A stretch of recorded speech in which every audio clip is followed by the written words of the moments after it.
then Senator Walter Mondale.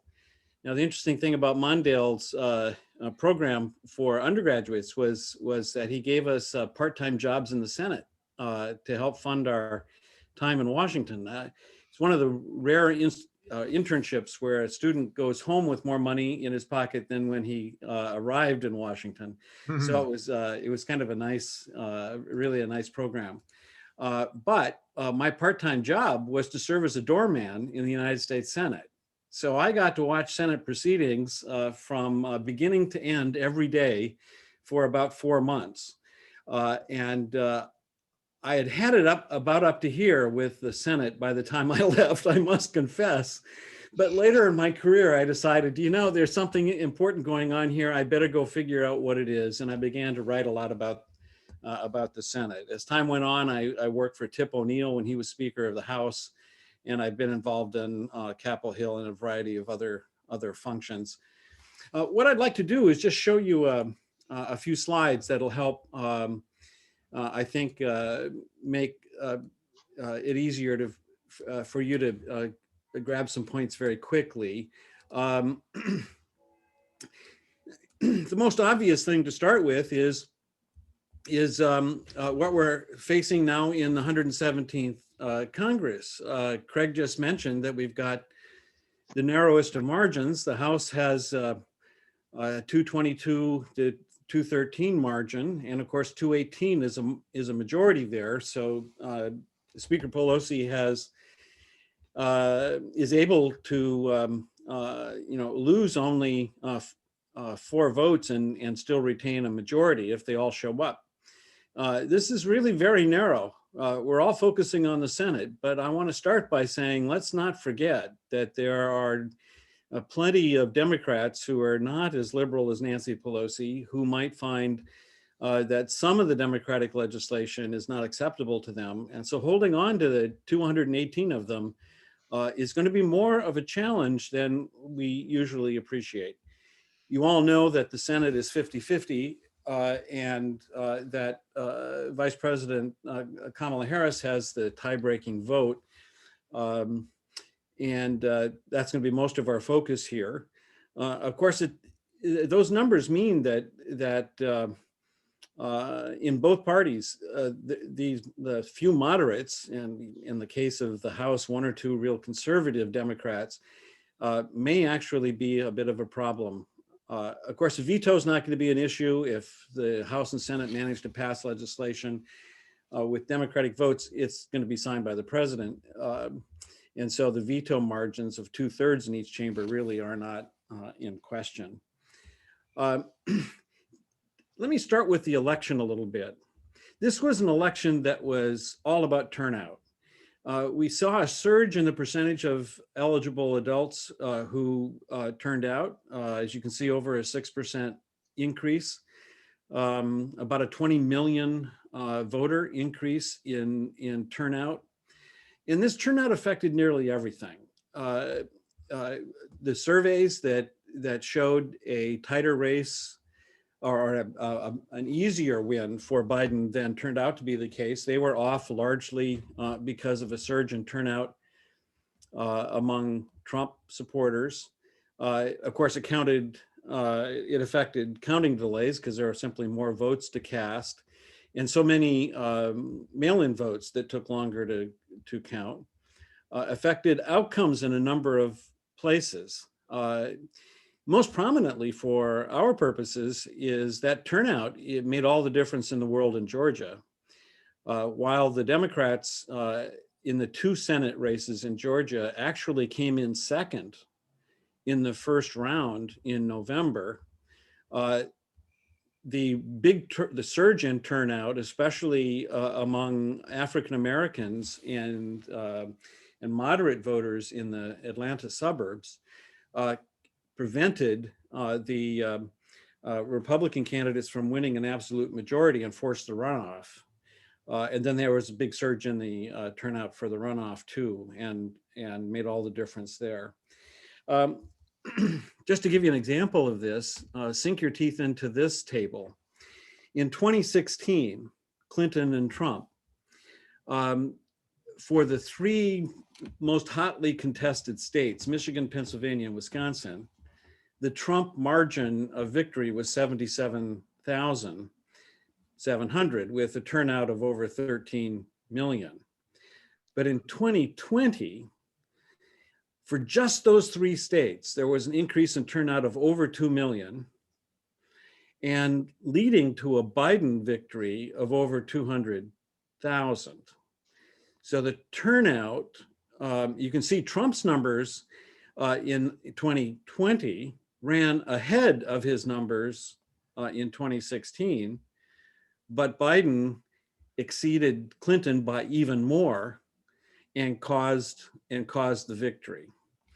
So it's not accidental that as soon as we got past this election and into the new year, that Republicans started paying a lot of attention to turnout and what they could do to suppress it.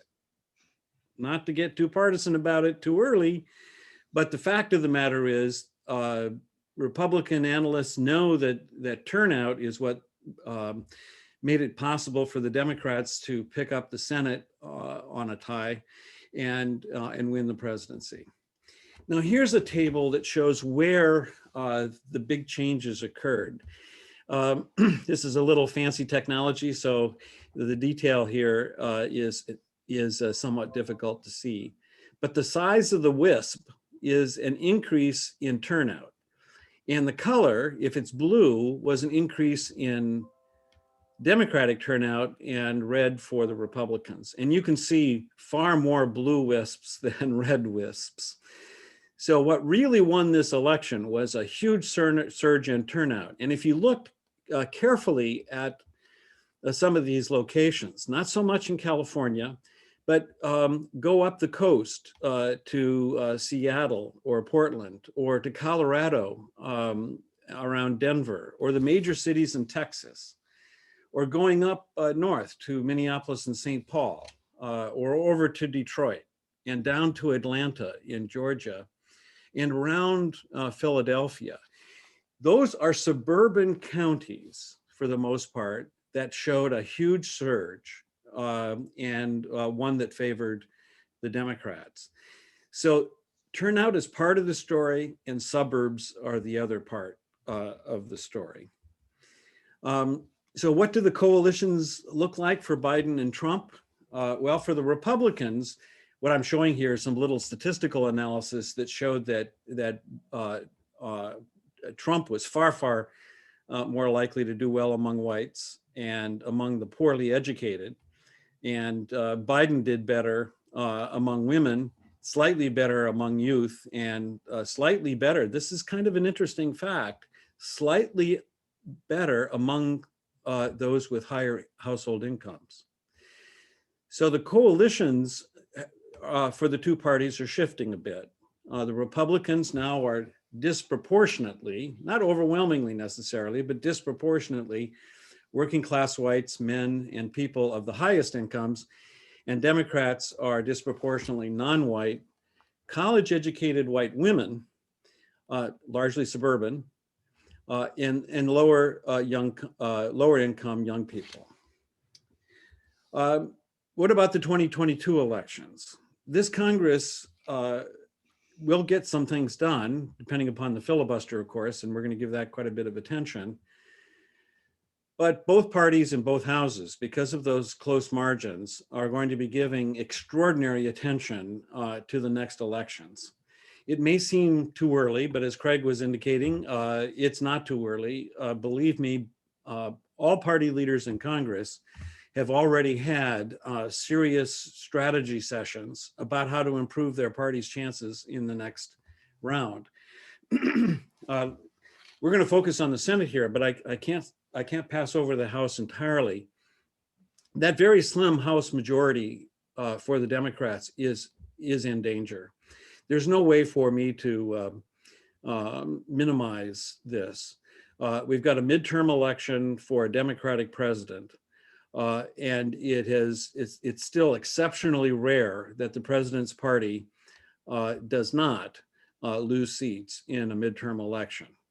So with only a handful of votes to spare, it seems like the Democratic majority is nearly doomed. Now, what's changed, however, that makes us think that maybe it's not so bad for the Democrats are two things. One is it appears that Biden is going to play a middle of the road strategy rather than a strongly liberal strategy. Maybe the COVID relief bill is the exception to the rule, but of course, while there are many, many very liberal provisions that were just signed into law today, the fact of it is that most of the public attention is on things that are not considered very partisan or liberal. If he continues to operate that way, it could be that the Democrats will find it easier to hold on to middle of the road voters who will tip the balance in the midterm election. It is almost always the case over the last 100 years that the party that wins the most votes among independents wins the most seats in the House of Representatives. So it's important as Democrats not to lose sight of that fundamental logic. But our politics have changed a lot because we've been in such a deeply partisan era now for going on 3 full decades. We have fewer and fewer House seats held by a Democrat where the vote went for the Republican candidate for president. We call those split districts, where they go for the candidate of one party for the House and a candidate of the other party for the presidency. The number of such split districts is now at effectively an all-time modern low. Only 16 of the 435 House seats are now split districts, where they went. Most of them are Democratic districts held by Democrats that voted for Trump, usually by a very slim margin. So most members now match their district. Most of you, many of you can remember when the South was one-party Democratic, and nearly all districts in the South in the 70s and the 80s voted for the Democrat for Congress, but voted for the Republican in presidential contests. Well, that disjunction has virtually disappeared. The South also now votes Republican in congressional races, and it puts greater and greater pressure on the Democrats to win everywhere else. They don't have to win, it doesn't take much to win in the central cities. There's no chance of winning in most of rural America outside of the South. And so most of the battleground is in the suburbs. And we just have to keep that in mind, that that's where the majority in the House of Representatives will be determined, in the suburbs. Now let me focus on the Senate. These are the 2022 Senate races. I label this a challenging map for the Republicans, primarily because of the 34 Senate seats up for election in 2022, 22 of them are currently held by Republicans, only 12 by Democrats. And that means that the Republicans have a lot more to lose. So just in terms of flipping a coin in each one of these places, the Republicans should actually lose seats on net if the odds were just simply even between the two parties. And of course, the challenging timing for the Democrats is that it's a midterm election. And so there'll be some voters who voted for Biden who now want to take it out on Biden for not living up to expectations, and they end up voting for the Republican candidate for the US Senate in order to express their displeasure. That kind of normal pattern means that the Democrats should have a hard time. So how do we balance the fact that the Republicans have more vulnerability, but the Democrats have to confront the midterm election? Well, I'm not sure. One thing that leans in the Democrats' favor is that all of the senators who've announced their retirement so far, and there are 5, they are Republicans. I've listed them over on the right side with a little line to their states. Now, of course, a Republican usually holds a seat in a Republican-leaning state, and so chances are the seat's going to remain in Republican hands. But there are 2 or 3 places there where we might think the Democrats have a shot. And Pennsylvania most conspicuously, where Pat Toomey is retiring. The other 2 states where there's a remote possibility, but I would not make it likely, would be Portman's Senate seat in Ohio and Roy Blunt's Senate seat in Missouri. Those are both states that lean Republican, usually vote Republican. But from, Ohio's other Senate seat is held by a Democrat. So, there's a chance in both states that if the Republicans manage to nominate a weak candidate or an extreme candidate, that the Democrats can pick up those seats. And then Alabama with Richard Shelby almost surely would remain in Democratic or in Republican hands. So one might say that the Senate is, almost impossible to predict. It's going to, the majority status in the next Congress in the Senate is going to turn on 1 or 2 seats. We're not likely to see more change than that. I can't think of any other Republican seats except for Wisconsin and Florida where there's a possibility of a change. In Wisconsin, Ron Johnson is running for re-election, and most of you who've been following national politics know that Johnson has gone off the deep end with the alt-right. That might endanger him in Wisconsin. And Marcus Rubio is up for re-election in Florida, is reasonably popular there, so I wouldn't put a very favorable odds for any Democratic candidate in Florida. Wisconsin, not likely, but more likely than Florida. So that's the current situation. The importance of this is that both Senate leaders, Chuck Schumer for the Democrats, and someone said, please don't mention the name of Mitch McConnell, of Minority Leader McConnell from the Senate, is their focus is going to be on these elections. And they're going to do whatever they can to strengthen their position in a handful of states. But you can see most of the states are a solid red or a solid blue. Arizona is a little bit divided, where Kelly remember he won a special election there, and so has to face election at the regular time in 2022, but he's off to a sparkling start, so he would be favored there. In Nevada, we've got Masto, who has positive favorability right now, and so would be a good chance. But those could swing. If attitudes about Biden swing, attitudes about those Democrats will swing too. Okay, now let's turn to the Senate and what we can expect from the Republicans. First of all, of course, they want to counter the Democratic turnout wave. Most of this Republican response to the turnout is going to happen in the state legislatures. And you've all been reading and hearing about the dozens of bills introduced in state legislatures to make it more difficult to vote. HR 1, the so-called civil rights or voting rights bill, has just passed the House.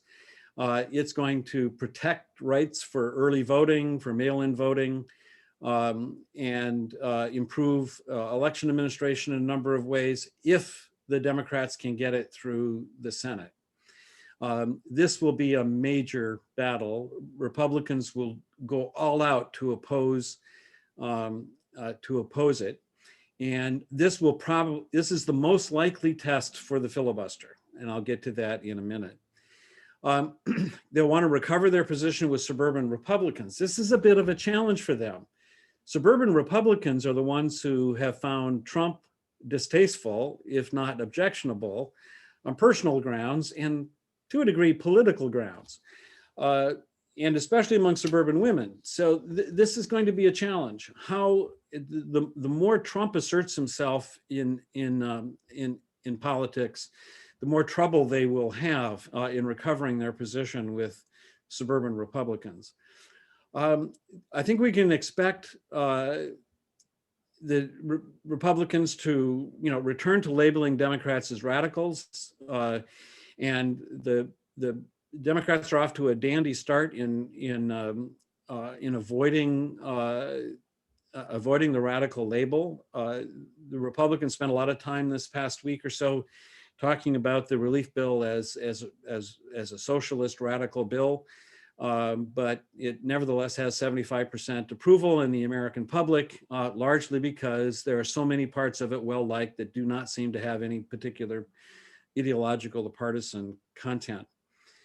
They'll do whatever they can do to block the Democratic agenda. Those two items boil down to a return to Gingrichism. Well, what is Gingrichism? Most of us here, well, maybe unfortunately, we're old enough to remember how Gingrich turned the Republican Party to a more radical strategy. He did that in the late 1980s when Jim Wright was his first major target. Speaker Wright, of course, was attacked on the basis of a personal investigation that Gingrich conducted against him, led Wright to resign from the speakership and retire from the House just 30 months into his speakership back in 1989. Gingrich was then rewarded by being elected Republican whip in 1989. His theory was that Republicans should emphasize ideology. Why did he do that? Because there, to this day, are more Americans who, when asked, will call themselves conservatives than call themselves liberals. So the more the Republicans can emphasize general ideology, as opposed to specific policies that might be popular, Medicare, Medicaid, aid to education, environmental protection, these are all popular programs. And if the more the Republicans can emphasize ideology as opposed to specific programs, the better off they are. That was what Gingrich said in the late 1980s, and they continued that message. The second part of his message was that we need a disciplined party. Why?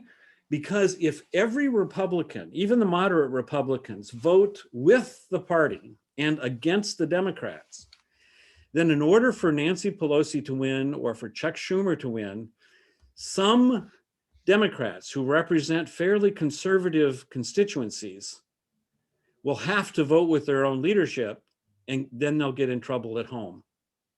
The only way we Republicans, Gingrich was saying, can get these Democrats in trouble at home is to get them to vote with their own leadership, which is liberal. How do we do that? Well, we don't do it, certainly, by allowing some of them to vote with us, because some of us are voting with them. We have to remain disciplined. That was a tough lesson, but people like Olympia Snow back in circa 1990 accepted that lesson. She later regretted it, but she accepted that lesson, and it got Southern Democrats in trouble at home. And finally, obstruct. You think that, well, if the Republicans become too obstructionist, they'll get blamed. That's not what they believe. What they believe is that if they obstruct and the Democratic majorities fail, the majority party will get blamed, not the obstructionists. So there's the three parts of Gingrichism, and we already see how it's returning to define the Republican approach to this Congress. Now, how do the Democrats respond? Well, I'm going to skip over this pretty quickly. First of all, they need to, have I mentioned they need to appeal to suburban Republicans? They need to appeal to suburban, middle of the road Americans who, in general, care more about economic issues than they do social issues. They tend to be more strongly concerned about taxes and regulation, because they're in business for the most part, then they care about abortion. Another theme is to emphasize pragmatism and competence and emphasize issues.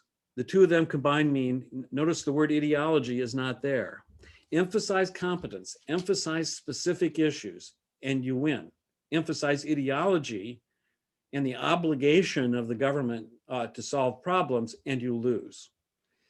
A pragmatic approach to solving real problems is the recipe for success. And then to show legislative success, to show that you know how to govern. That matters too. But how can you show legislative success if the Senate filibuster stands in your way? And that is the main problem. So we're all interested in filibuster reform. And as you know, the filibuster is one of those strange rules where any proposal to change the rules could be filibustered. So the filibuster is kind of self-reinforcing. The Senate's official rule says that any resolution to change the Senate's rules is subject to debate. And in order to close that debate, you need cloture. But for a change in the rules, the cloture threshold is not 3/5 or 60 senators, as it is for most other matters, but it is 2/3 or 67 for a change in the rules. Needless to say, very seldom does the majority party in the Senate have 67 seats. Since 1980, over the past 40 years, the average majority parties had about 53 seats, 54 seats, and so couldn't change the rules with votes from its own number. This has led the majority to think about using the so-called nuclear option. The nuclear option is, as the label suggests, is considered to be kind of a radical step. You can read the definition there. It's a label for forcing a change in the meaning of a Senate rule, like the filibuster or the cloture rule, through a point of order without actually changing the text of the rule. How does that happen? Let's say the majority leader says that on this matter and other matters, I make a point of order, Mr. President, that the threshold for cloture on this on nominations shall be a simple majority rather than a 3/5 majority. And of course, then the presiding officer rules against that point of order because the plain meaning of the rule is 3/5, or in the case of a rules change, 67 or 2/3. But that ruling by the presiding officer can be appealed. And the vote on the appeal requires only a simple majority. So they can overrule the chair in favor of that point of order. And thus doing, they set a new precedent. And the precedent then is that a simple majority can invoke cloture. And the Senate's then in this awkward position where it now has a precedent that says it's a simple majority that invokes cloture, not the supermajority required in the written rule. And that precedent is directly contradictory to the plain meaning of the written rule, which they have not touched. It is an ugly process. So the Senate to this day has on the books a rule that says that it takes a 3/5 majority to invoke cloture on any legislative matter or on a nomination.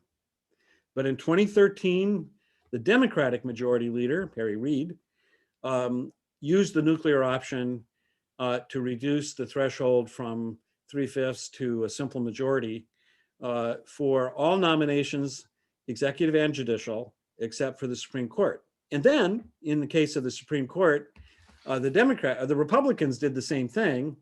That unnamed Republican leader did the same thing for the Supreme Court in 2017. So for all nominations, now the threshold is a simple majority, even though the rule on the books remains a supermajority. And the Democrats now are thinking we must do this for regular legislation. Extend that principle to all regular legislation so that on a 50-50 vote plus the vote of the vice president, we can have our majority and carry the day. Almost all of that legislation that the Democrats have as priorities, certainly the voting rights or civil rights measure, certainly action on immigration reform, probably on climate change, maybe on education reform and spending, maybe even on infrastructure. The Republicans would throw up obstruction, and under the current interpretation, it would require 3/5 vote or 60 votes to get past them. And while on some of those things like infrastructure or education, you would expect to pick up some Republican votes and have 55 or 56 senators supporting the measure, can you get to 60? And that's a real test. On some things like voting rights, probably not. So that's the question they face. Why don't they just go ahead and do it? Because there are at least 2 Democrats who said they will not agree to that ever. One is Senator Sinema from Arizona, and the other is Senator Manchin from West Virginia. And that's where they stand. So what are they doing now? Well, they're strategizing about this. They're wondering whether Manchin and Sinema would accept a lower threshold for certain kinds of legislation, or maybe certain kinds of motions, if not all. Or maybe they can bring forward legislation that Manchin and Sinema agree is so essential that doing away with the filibuster is a necessary but regrettable step in order to move forward on something as fundamental as voting rights. So that is where the Senate stands. And let me answer your questions. We've got 20 or 25 minutes, and I'm happy to take up anything. And I think, Peter, you're going to shepherd questions to me, at least at the start. Yeah, absolutely. If you want to, I don't know if you want to keep sharing your screen, but you can unshare that if you like. I can do that. Yeah, it'd be easy. I've got you spotlighted, so everyone should be able to see you fine. And I do apologize. We do record our meetings. I hope that's okay with you, Dr. Sure. Smith. And we're going to post it on YouTube, on our YouTube later, so folks who were not here can see it. A couple of questions so far in the chat, but if anyone wants to add theirs, please feel free to write those in, or to, of course, wave your hands frantically, and I will.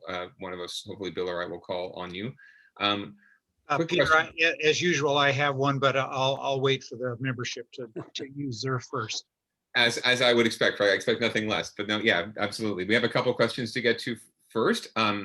Steve Preminger, our illustrious former county party chair, wanted to know how reapportionment might play out in 2022 and how that might affect specifically the House, I'm guessing, and the redistricting effort, because we know that the census data is a little delayed, and there may be some hangups there, and there's even been, I think, talk of at-large elections for Congress in some states if things go completely haywire. So if you could speak to that. Well, most state legislatures and governorships are still under the control of the Republicans. So redistricting, continues to be a very serious challenge for Democrats. We can expect those Republican legislatures and governors to be ever so active in protecting Republican seats through the districting process, and maybe putting some Democrats in danger. And they'll be very proactive in this. That's a pretty serious concern. So it's possible that what transpires in the form of redistricting will affect a few seats, and since only a few seats will determine the majority, it can make a big difference. I just want to bring to your attention that H.R. 1, which passed the House just the other day, includes a provision that for the purposes of, the Constitution allows Congress to regulate the conduct of federal elections, including congressional elections, obviously. And Congress has left its hands out of the business of redistricting. But H.R. 1 provides that states should create commissions to set district lines. So it's all the more important that H.R. 1 get through the Senate, and it makes the filibuster, therefore, all that much more important. So much turns on their ability to get things through the Senate. And it is absolutely remarkable, and in my view, regrettable, that a couple of Democrats can prevent a reform of the Senate rules. Real quick follow-up there, and I'm thinking I know the answer, but your thoughts on independent redistricting commissions. We have one here in California by statute that we enacted through a ballot measure 10 or so years ago. I'm curious to hear your thoughts on that versus the set up in maybe some other states? Well, in many states where they do not have a commission, the governor or the state legislature ends up being deadlocked on the question, and then the issue ends up in the federal courts. Whenever we see a commission or a districting plan imposed by a federal judge, we see far less partisan bias in the resulting plan. Wherever it's determined by a state legislature, usually controlled by one party, and the governorship controlled by one party, we tend to see it quite biased, actually in both directions, of course. But there are more Republican-controlled state legislatures and governorships. So this is going to work against the Democrats clearly for 2022, unless HR 1 gets through Congress. Great, thank you. Thank you for the answer there. Question from Gary Kremen, who's here today. He's also on our water district board locally. Gary would like to know if you could speak to what, we've had this question quite a bit actually lately. We've been asking ourselves out here in California, we feel kind of remiss as Democrats because a few of our seats, especially down in Southern California, were flipped in this last election. They were flipped in 2018 and they were flipped again back to Republican control last year. Anything you could speak to in terms of thoughts there, like why that was the case, and any prescription for Democrats going forward? Well, I don't follow California races as closely as Gary does. So, Gary's going to know more about this than me, right, Gary? The question is whether or not, my general feeling is that districts that go back and forth are actually kind of good for the country. It's one way for shifts in public attitudes about what's going on in the world to be reflected in the membership of Congress. If every seat was uncontested effectively because of districting, we'd be in deep trouble. So my general view is it's those districts that motivate the parties to fight harder. In fighting harder, among other things, makes the parties more sensitive to these shifts in public opinion, and by and large, that's what democracy is all about. So while it's unfortunate for one party to lose seats at any one time, in terms of the health of our overall political system, it's probably pretty good that we've got some seats that motivate us to rethink what we're doing. And my guess is that Democrats statewide and probably in those districts are doing that right now. How can we correct this? And that's what political competition is all about. Which brings to mind, of course, another problem with the Senate, and that is that regardless of state size, every state has 2 senators. Here I'm speaking to Californians, so for heaven's sakes, I don't need to tell you the problem with this. And under conditions of severe political or partisan polarization, it means that some very small states are electing very conservative senators and having greatly disproportionate effect on policy choices in the US Senate. And of course, are greatly affecting the policy line of the Senate Republican Party. Encouraging them to take a stronger and uncompromising position in dealing with the Democrats, encouraging senators to be Gingrich-like in their approaches to policymaking, so Senate representation is a pretty serious problem, and it's when the Republicans are in the minority, that bias then gets reflected in obstructionism. And makes the Senate lack of proper representation even more consequential. Speaking of the Senate, Bill Wilson wanted to know thoughts on the North Carolina and Georgia Senate races that are coming up next year. I know I forget which of the Democrats needs to defend their seat next year, but if you could speak. Well, in the case of Georgia, it's the Warnock seat that is up. The Ossoff seat is a regular 6-year term. So the African-American minister Warnock is the one who faces re-election.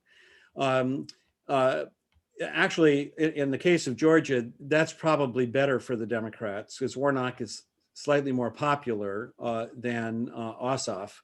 And Warnock is in a better position to generate turnout among African Americans in the state than Ossoff. So at a very practical level, the Democrats kind of got lucky there in that Warnock ran for to fill the term, and had it been the reverse, I think Ossoff would have had more difficulty.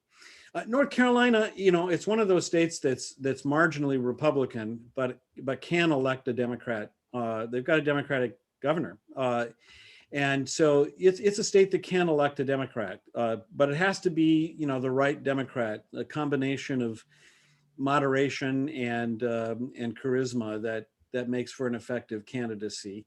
And it's way too early to tell what's going to happen there. It was a bit of a surprise that Senator Burr was choosing to retire, but he's one of these kind of serious legislators in the mold of, I don't know, a Lamar Alexander or even a Mitt Romney, who is quietly frustrated sitting in the US Senate. Great. A couple really pointed questions, actually. Brenda wanted to know, what would you think of, instead of 60 votes for avoiding filibusters, change that to something in between 50 and 60, maybe 51 or 52 or 55?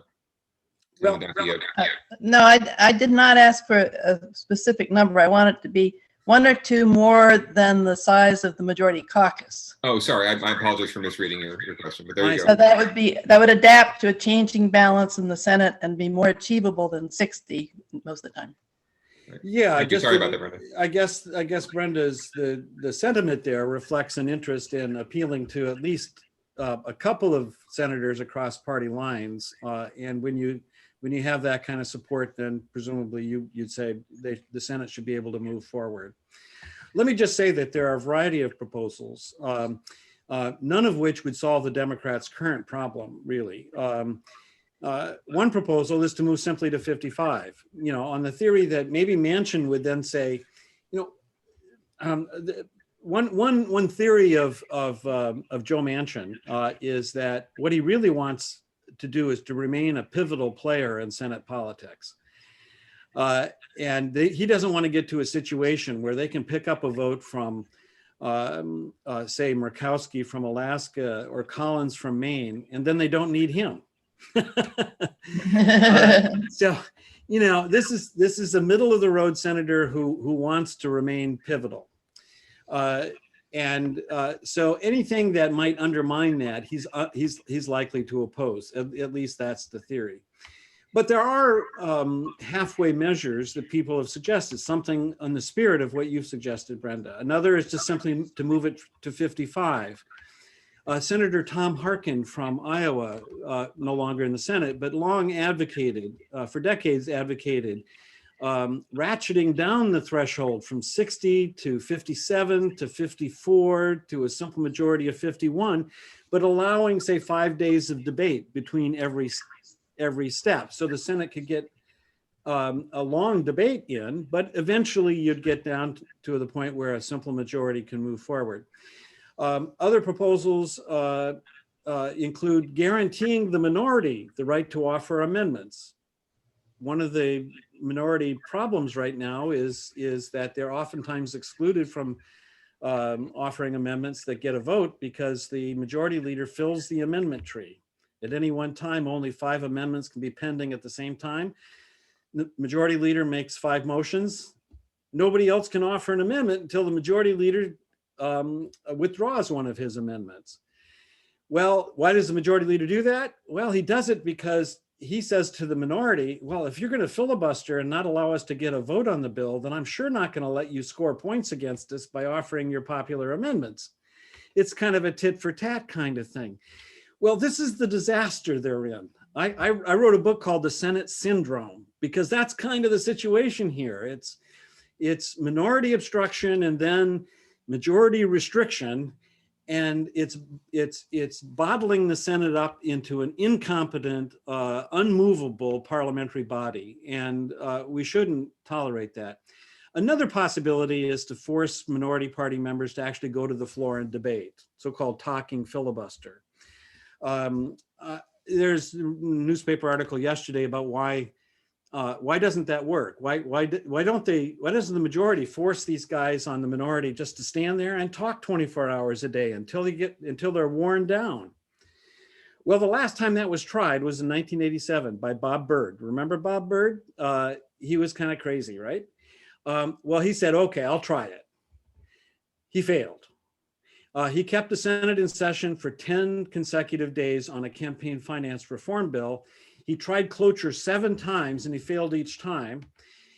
And it wasn't going to work. Now, why didn't it work? Why was it torture for the majority? It turns out that in order to keep the Senate in session and therefore force the obstructionists to continue to talk and filibuster, is that you need to have a quorum there.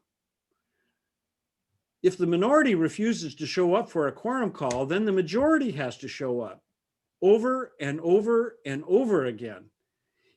You think you're placing the burden on the minority, but you're only placing the burden on one minority member at a time, but you're placing the burden on the whole of the majority party over and over again.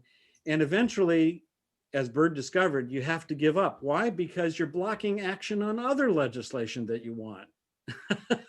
Right? So you have to be willing to put your whole agenda at risk in order for that strategy to work. Okay. So it's been suggested, my friend Norm Ornstein is the primary advocate of this, that instead of requiring 60 votes to close debate, why don't we require 41 votes to continue the debate and require that, say, every day? Force the minority then to show up, to cast 41 votes over and over and over again, maybe require it every 2 hours. So there are a number of proposals here, but honestly, don't you think the Republicans now would show up with 41 votes over and over and over again, just out of spite? Well, of course they would. So that's probably not going to work either. There's really no substitute for allowing a simple majority to act. I'm afraid there's no substitute. Well, thank you for that and very thoughtful answer. And folks are very appreciative, I think, of your pragmatic approach to this. We have a couple of quick questions, and I'd like to get, I know Craig and Bill both have a question as well, but if we can keep you here for another 5 minutes, I really appreciate it. Yeah, 5 or 10 is just fine. Great. So this is from Carol Garvey. She's on our board as well. Slightly off topic, but do you think it helps for Californians, for example, to call, send postcards, phone calls, lob in emails to elected officials from other states? Do you think, as a former staffer yourself, do you think that that's very effective use of their time? No. Thank you for your honesty. I hate to discourage people from voicing their opinion, but it does them more good than it does the legislator, I'm afraid. Right. You know, on something as salient and important to the legislator is this, out-of-state opinion just isn't going to have much weight in their calculations. Yeah. Right. And then Andre wanted to know what your thoughts are. Are you optimistic, pessimistic about potential court challenges against recently passed voter suppression laws, states like Georgia, Iowa, Arizona, et cetera? I know that the ACLU will probably. No, not at first, because there are so many Republican judges in place now. Yeah. I know the ACLU will be fighting for that pretty aggressively. So the majority of district court judges, the majority of judges on courts of appeal, and now obviously a majority of the judges on the Supreme Court are Republican. Right. And in fact, judicial reform, setting term limits for judges or expanding the size of the courts, maybe even just increasing the number of district courts in order to create opportunities for Biden appointees, could be something that we get to here soon enough, but that'll go nowhere under the current Senate filibuster. Right. So you have to find an issue like core voting rights that's more popular, and that could be the basis for dooming the filibuster first. This has to occur in sequence. It all comes back to that filibuster again. Well, time matters. Yeah. Craig, did you want to ask your question? Yeah, I was fascinated when I first heard you on KPFA about the history of the filibuster. Yeah. And it's an unfair question because I'm sure you could talk for quite a long time, but could you hit the highlights of how we ended up with such an incredibly arcane thing as the filibuster? Yeah, well, throughout the 1800s, the 19th century, the Senate just simply did not have a rule that limited debate. There was no rule. Most of you know Robert's Rules of Order, right? And you've got the motion on the previous question, right? Somebody says, I move the question. And then if a majority supports the motion on the previous question, then the next vote is on the issue at hand, right? The House of Representatives has that. They have a motion on the previous question, and they adopted that interpretation of that motion early in the 1800s. The Senate never had it. And so through the 19th century, senators kind of gradually discovered that, you know, I bet I can just talk this issue to death. Eventually, the proponents of the measure will give up and want to move on to something else. When the slavery debates began before the Civil War, the Southern senators discovered that this was a very useful tool. And so the practice of the filibuster began to become quite important in the anti-slavery debates. After the Civil War, they turned to other related issues. In 1890 and 91, for example, the last major civil rights bill of the 19th century was filibustered to death. It would have authorized the use of federal troops to enforce election law in the South, and the South didn't like it. They filibustered it to death. In 1917, we finally got the cloture rule under very different circumstances. In 1917, Woodrow Wilson was looking for authority to arm our merchant marine, which was being attacked by German submarines in the North Atlantic. They were called U-boats at that time. And it was against the law to give our commercial ships guns to fire back. Well, Wilson wanted to give them authority to do that, but the isolationists and the anti-war types thought that this might drag us into the war. So they filibustered it. It was 11 senators who killed the bill. Well, the bill was so popular that everyone in the world insisted that the Senate be allowed to at least get a vote on such a matter. And that's when they adopted the cloture rule, which at that time said a 2/3 majority could close debate. In 1975, it was changed from 2/3 to 3/5, so down to 60 votes. And that's what we've had since then. Excellent. That was a very good way of encapsulating an entire book into about 2 minutes. So thank you, Doctor. Okay. Chair James, would you like to ask your question? I know you had one. Sure. Thank you, Professor Smith, for the great talk. My question is, you were on staff in the Senate and have been observer, obviously, in the intervening time. And it seemed like the Senate used to get more done. And John McCain's speech, he gave that vote that sort of saved Obamacare, and gave his very frustrated speech about how the Senate wasn't getting anything done. And it kind of resonated. So is the Senate with these arcane rules become more broken, or is the country become more broken and the Senate's just reflecting that? And why are we having so much trouble now? Well, for decades and decades, Southern senators, who are obviously very conservative, reserved the filibuster for civil rights bills, for the issue of race. They did that. They reserved it for issues of race because they didn't want the practice to be reformed. They didn't want to alienate anybody, but they wanted to block any legislation, civil rights legislation, that addressed the issue of race. But through the 1960s, when we passed the Civil Rights Act and the Voting Rights Act, and then the subsequent amendments to those acts, the core legislation was in place on race. And in 1975, then, kind of at the end of that period, they changed the threshold down to 60. Why? Because over the previous few years, conservatives were starting to filibuster other kinds of issues. So there was a piece of legislation, you remember the supersonic transport, and there was Gail McGee, a senator from Wyoming, wanted people to be able to register to vote by postcard, a postcard that they could just pick up at any post office. All of these things were filibustered. And the Liberals, led by Walter Mondale, in fact, were trying to get around that, and they managed to get the threshold from 2/3 or 67 down to 3/5 or 60. But what's happened since that time, step by step, we've experienced a long-term trend toward increasing partisan polarization.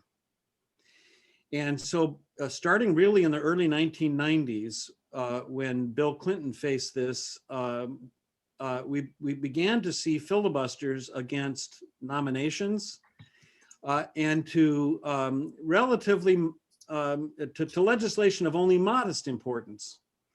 And so now, in fact, by the time we got into the new century, filibustering was really very, very common. When the senator whose name I'm required not to mention became the minority leader in 2007, he began to use the filibuster and obstructionism relentlessly, just relentlessly. In fact, he coined the term the 60-vote Senate to characterize what he thought should be the threshold for getting anything done in the Senate. And unfortunately, many people in the media have just accepted that. It's become, the filibusters are so common now that no one questions whether or not that's appropriate. But there was a time during most of our history, during almost all of the 20th century, in which it was really reserved for just a few items, and then it became more and more common, and the partisan polarization is behind it. Since 1980, I mentioned we've had small majorities because the two parties are very competitive nationally. And the result is that the minority party, sometimes it's even the Democrats, figure, okay, there's a good chance we can win a majority in the next election. And about half the time they're right, they will. And so if we just hold out by obstructing, we can get control and then maybe we can act. But of course, they find that obstructionism faces them if they should gain a majority, and it's more of the same. That's the logic that we face now. I call it the Senate syndrome. The Senate has just bogged down into a nearly useless body because of this punch and counterpunch that we see in Senate procedure. Well, Dr. Smith, I know we have to let you go for another meeting. Really appreciate your time. Craig, I don't know if you want to. Yeah, real quickly, did you want to plug a book or two? No, but I'm just finishing up a book on the history of Senate party leadership, as a matter of fact, that'll be out, I'm hoping in about a year. Okay. So you can look for that. But if you want to look for another book. You got a few on the shelf there. I like that. Yeah, this book, The Senate Syndrome, it's a little dated now because it came out in 2014. But if you're interested in the history of the filibuster, virtually everybody turns here for an account of, and the subtitle here is The Evolution of Procedural Warfare in the U.S. Senate. Very nice. Very great. Well, great. I'm writing that down right now. My next stop is going to be the bookstore. Okay. Thank you so much, Professor. Really appreciate it. Thanks for all the great questions. All righty. And thanks to all of our members for joining us for this month's meeting. I would really like to announce next month's program, but I can't. I've got the good news is I've got 3 or 4 candidates that I'm kind of juggling, but nobody's quite ready to commit yet to a specific date. And as soon as I know that April date is filled, then I'll be able to plug the other potential speakers into some of the later dates. So watch your email. We will be making an announcement as soon as I know for sure. And unless Bill or Peter have anything else you want to say? Craig, I just wanted to call just to give a quick shout out. We did have a few elected officials joining us today, including Mr. Gary Kremlin, who I mentioned earlier with the Santa Clara Valley Water District Board. Adrienne Gray was on earlier. She's with the West Valley Mission Community College District Board. And then I see a number of our members who were former elected officials. Forrest Williams on our board, former city council member in San Jose, and Frank Beal, a longtime school board member on the east side of San Jose. So, well, thank you guys for being here. Are there any formally declared, as in you've announced, candidates for 2022 in the room? You can raise your hand or just unmute yourself and say hello. I don't want to put anyone on the spot. I am not running for anything ever again. So Never say So, never, Peter. yeah, I probably shouldn't. Well, that's for my wife to hear. All right, well, that's it for me, Craig. If you want to, And we should always acknowledge our illustrious party chair, Bill James, also the Zoom host. who along, Yes, the Zoom who guy along too. with Peter really helps out on the technical end of all this Zoom stuff. So, hey, well, glad everybody could make it, and we will see you next month, and we'll let you know between now and then who's going to be our featured speaker. Talk to you soon. Bye-bye. Bye, everybody.